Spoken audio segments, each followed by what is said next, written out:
Set 2 update tayo ng laban ng Creamline at Cherry Tigo. Actually lumalaban naman ang Cherry Tigo. Sila pa nga ang lamang sa first technical timeout.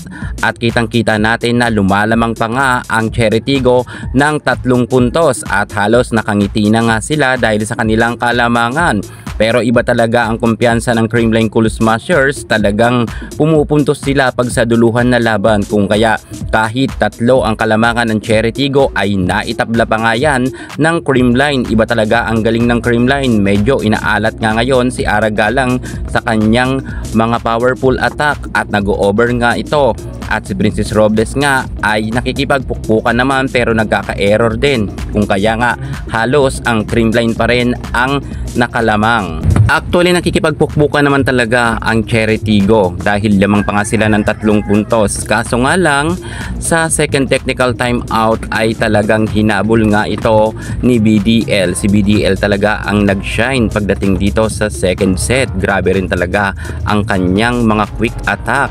At eto na nga, lamang na ng Creamline ng 1 puntos. Burado na ang kalamangan ng Cherry Tigo.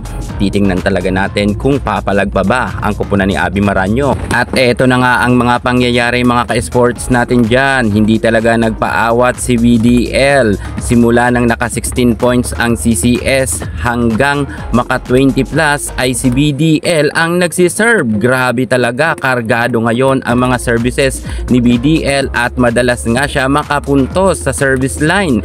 Hindi nga ito ma-receive ng maayos ng Cherry Tigo. Kung kaya nagtuloy-tuloy ang mga scores ng CCS at lumobo na nga ito. At eto na naman tayo mga ka-sports, natambakan na naman ang kupunan ni Chang Abby Maranyo. Grabe rin talaga kasi si Gemma Galanza sa duluhan rin ay bumanat na rin.